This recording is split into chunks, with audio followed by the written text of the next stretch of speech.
Ketika Samiri mengembara ke seluruh dunia, dia sampai ke segitiga Bermuda, sebuah area lepas pantai Samudra Atlantika yang menghubungkan 3 titik. Florida, ada Miami di sana, ada Puerto Rico, dan ada Bermuda. Segitiga ini adalah tempat di mana Ajazil membangun istananya dari kristal cahaya.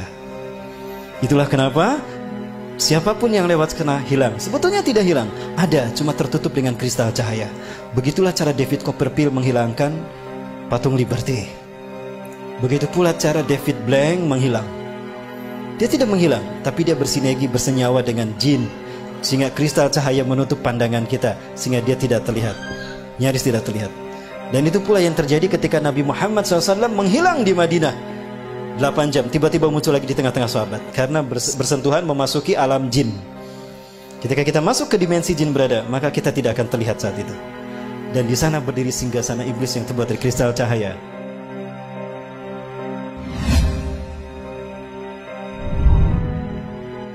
Mereka bergerak menguasai dunia dalam 3 ranah: simbol, ritual, dan arsitektur. 3 ranah ini mereka sentuh. Kata kunci kita, api dan matahari. Ya, tadi dikatakan, karena engkau telah menghukum aku tersesat, aku akan sesatkan manusia dari jalanmu yang lurus, dari Shiratal Mustaqim. Artinya akan ada sosok lain yang disembah selain kau. Itu adalah Dewa Matahari, dan dia berhasil. Di zaman Nabi Ibrahim, dia menjadikan Raja Namrud sebagai Dewa Matahari. Betul? Lihat Nabi Ibrahim. Oh, ini bintang Tuhanku. Bintang menghilang. Oh, bukan. Oh, ini bulan besar. Ini Tuhanku. Oh, bulan. Bukan. Berarti bulan bukan Tuhan. Oh, ini matahari lebih besar, tapi matahari pun tenggelam. Oh, berarti bukan Tuhan. Itu apa maksudnya? Nabi Ibrahim untuk menunjukkan kalau bulan, bintang, dan matahari bukan Tuhan. Itu hanya benda langit, tanda kekuasaan Allah. Allah lah Tuhan kita. Artinya konsep penyembahan kepada Tuhan sebagai Dewa Matahari sudah ada sejak zaman Nabi Ibrahim. Berhasil Ajazil. Persia, Iran, ya, kaum Zoroaster menyembah Dewa Matahari. Raja yang mereka sembah adalah Dewa Matahari, Ahura Mazda. Penyebar pemuka agama Zoroaster disebut Magi. Cara mereka mendakwahkan Zoroaster, Magi ini dengan cara sihir, magic.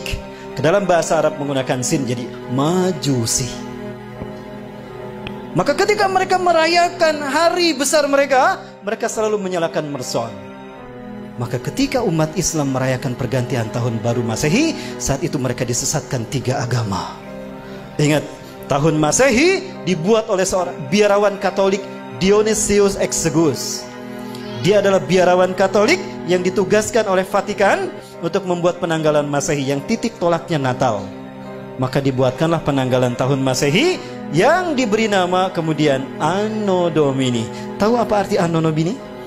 Tahun Anno Domini artinya tahun Tuhan kita. Kita Romawi. Siapa Tuhan Romawi? Yesus Kristus. Berarti tahun Anno Domini adalah tahun Yesus Kristus. Lalu dirayakan pergantian tahunnya oleh umat Islam. Apakah umat Islam tidak murtad? Satu, ketika umat Islam euforia merayakan pergantian tahun Masehi, saat itu mereka itiba kepada kaum Nasrani. Lalu mereka merayakan dengan meniup trompet. Lihat Yahudi, mereka merayakan hari besar mereka dengan meniup trompet. Betul? Saat itu pun Yahudi diikuti oleh kaum muslimin. Dan kemudian mereka merayakan Merson. Maka di saat itulah mereka lengkap sekali, disesatkan 3 agama. Nasrani, Yahudi tiup trompet, Nasrani menyambut tahun baru, Majusi merayakan menyalakan Merson. Ada yang ikutan syahadat lagi. Nah, baik, saya perjelas. Yunani, negara penyembah Dewa Matahari. Dan Dewa Matahari mereka namakan Helios. Bahkan mereka membuat Heliopolis, kota Dewa Matahari. Yunani, ketika mereka merayakan hari besar mereka menyembah Dewa Helios, mereka melakukannya dengan pawai obor keliling negeri. Pawai obor keliling negeri. Dan puncaknya di Bukit Olympus, di sebuah lampangan besar, mereka menyalakan obor raksasa. Dinyalakanlah obor besar tadi. Obor besar, selama obor besar itu menyala di Bukit Olympus, kaum paganis Yunani mereka merayakan penyembahan Dewa Helios dengan melakukan berbagai macam atraksi. Ritual ini sampai hari ini dipertahankan dan itu bernama Olimpiade. Sekali lagi, Zionis Yahudi menyesatkan kita dalam 3 ranah: simbol, ritual, dan arsitektur. Sudah terwujud? tingkat dunia Olimpiade, tingkat benua ASEAN Games, tingkat nasional PON, tingkat daerah Porda. Ibapilar makulah. Dewa di Itali Roma, Dewa Mitra. Lihat, ini Dewa Mitra, sama dengan Liberty. Ada matahari di kepalanya. Patung Liberty pegang apa? Obor kan. Berubah tidak? Tidak. Inilah yang dikatakan iblis. Fabima akhwatani ila aqudan lahum siratal mustaqim. Karena engkau telah menghukum aku tersesat, aku akan halangi mereka dari tauhid. Artinya, akan ada sosok lain yang disembah selain engkau. Siapa? Dewa matahari. Siapa dewa matahari? Matahari adalah unsurnya api kan? Dan siapa yang Allah ciptakan dari api? Jadi siapa dewa matahari itu? Ajajil. Tapi dia tidak terlihat. Maka dia butuh sosok manusia yang menjadi kembaran dia seutuhnya. Samiri. Jadilah dia Dwi Tunggal. Siapapun yang mengangkat tangannya seperti, berarti dia komitmen kepada iblis dan Dajjal. Baik, di Amerika Latin, Amerika Selatan ada 3 suku bangsa menyembah dewa matahari. Suku Aztec di Meksiko menyembah Viracocha. Suku Inca menyembah dewa Inti di Brazil. Suku Maya menyembah dewa Kukulcan di Amerika Latin. Ya. Dan di Mesir ada Horus, dewa matahari. Dan Horus selalu digambarkan dengan kepala burung. Kenapa? Ketika Tuhan turun ke bumi selalu menggunakan burung. Dan burung adalah simbol singgasana tinggi. Maka siapapun yang menjadikan burung sebagai simbolnya, maka dia merdeka, akan merdeka abadi. Maka jadilah burung simbol kemerdekaan setiap. Kebetulan atau sesuatu yang sudah direncanakan? Apakah ini hanya begitu saja kebetulan? Bukankah iblis sudah berkata, aku akan sesatkan mereka dari jalanmu yang lurus, dari tauhid. Segitiga satu mata. Ingat? Segitiga digunakan iblis karena dia melihat ke bawah. Dia berada di langit ingin berkuasa di dunia. Ajazil menghadap ke bawah. Samiri pun sama. Dia ingin berkuasa sebagaimana Tuhan di langit. Maka segitiganya menghadap ke atas. Keduanya bertemu di segitiga bermuda. Pertemuan mereka simbolnya seperti apa? Ini simbol mereka. Betul? Dari sinilah filosofi pertemuan iblis dan Dajjal, yang kalau disimbolkan dengan tangan seperti ini. Dan ini angka 11. Dan kembar. Itulah WTC 911. Menggeser nama keberadaan Tuhan. Kecelakaan, kecelakaan. Call 911, call 911. Tuhannya hilang. Musibah, musibah. Call 911. 911 yang disebut Tuhannya hilang. Keberadaan Tuhan digeser. Yang pertama disebut manusia ketika akan terjadi musibah kecelakaan. 911. 9 tambah 11 berapa? 11. 9 tambah 1 10. 10 tambah 1 11. Itu simbol pertemuan iblis dan Dajjal yang mengaku maha tinggi. Dan itulah WTC. Dan WTC dihancurkan di titik balik pertama di milenium ketiga. Milenium ketiga itulah yang disebut dengan Y2K. Kepada dunia, dunia latah, bahkan negara Arab termasuk Indonesia, kami siap menyambut Y2K, betul? Di tahun 2000 tuh, we are ready to visit Y2 km. Padahal Y2K syarat berbau muatan ideologis. Y2K bagi orang Kristen adalah singkatan dari Year of the Jesus Kingdom. Dan Y2K bagi Yahudi adalah Year of the Jewish Kingdom.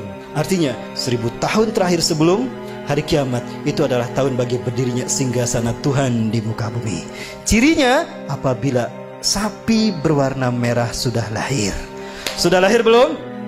Berarti Tuhan yang mereka tunggu-tunggu akan tiba. Allahu Akbar. Sebentar lagi Dajjal sudah muncul. Ibabillah rahmatullah. Disinilah iblis dan Dajjal bertemu. Dan mereka membuat kesepakatan. Inilah kesepakatan yang mereka buat. 1. Kita hancurkan Islam dan kaum muslimin. Karena hanya Islam yang menghalangi kita. Maka apapun caranya, Islam dan umat Islam harus dimusnahkan. Yang kedua, kita berjuang kepada manusia untuk menunjukkan kalau Tuhan telah salah pilih. Tuhan telah berbuat salah. Begitu kan? Ini filosofi siapa kalau bukan filosofi Ajazil? Ya, maka dendamnya kepada umat Islam. Sekarang mereka bersatu dendam sama umat Islam. Ketika Samiri mengembara ke seluruh dunia, dia sampai ke segitiga Bermuda, sebuah area lepas pantai Samudra Atlantika yang menghubungkan 3 titik. Florida, ada Miami di sana, ada Puerto Rico, dan ada Bermuda. Segitiga ini adalah tempat di mana Ajazil membangun istananya dari kristal cahaya. Itulah kenapa Siapapun yang lewat kena hilang. Sebetulnya tidak hilang, ada, cuma tertutup dengan kristal cahaya. Begitulah cara David Copperfield menghilangkan patung Liberty. Begitu pula cara David Blank menghilang. Dia tidak menghilang, tapi dia bersinergi, bersenyawa dengan jin, sehingga kristal cahaya menutup pandangan kita, sehingga dia tidak terlihat, nyaris tidak terlihat. Dan itu pula yang terjadi ketika Nabi Muhammad SAW menghilang di Madinah 8 jam, tiba-tiba muncul lagi di tengah-tengah sahabat, karena bersentuhan memasuki alam jin. Ketika kita masuk ke dimensi jin berada, maka kita tidak akan terlihat saat itu. Dan di sana berdiri singgasana iblis yang terbuat dari kristal cahaya. Nah, di pertemuan itu Ajajil sangat gembira ketika Samiri datang. Come here Sam, come here Sam. Samiri, Ajajil selalu memanggil seseorang dengan satu suku kata pertama. Come here Sam, come here Sam. Kemari Sam, kemari Sam. Apa kata Ajazil? Di hadapan pengikutnya Ajazil berkata, hari ini adalah hari yang aku tunggu-tunggu sejak Allah menurunkan aku dari surga ke dunia, di mana aku dipertemukan dengan saudara kembarku. Panggillah dia oleh kalian sebagai Paman Sam.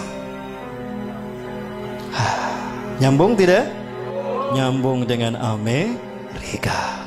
Inilah jawaban kenapa Amerika menjadi negara superpower. Kenapa dia intervensi urusan negara orang lain. Dan kenapa dunia seolah takut tidak mau menghukum Amerika dan Israel? Karena Amerika adalah negara bentukan Dajjal. Saya yakin demi Allah.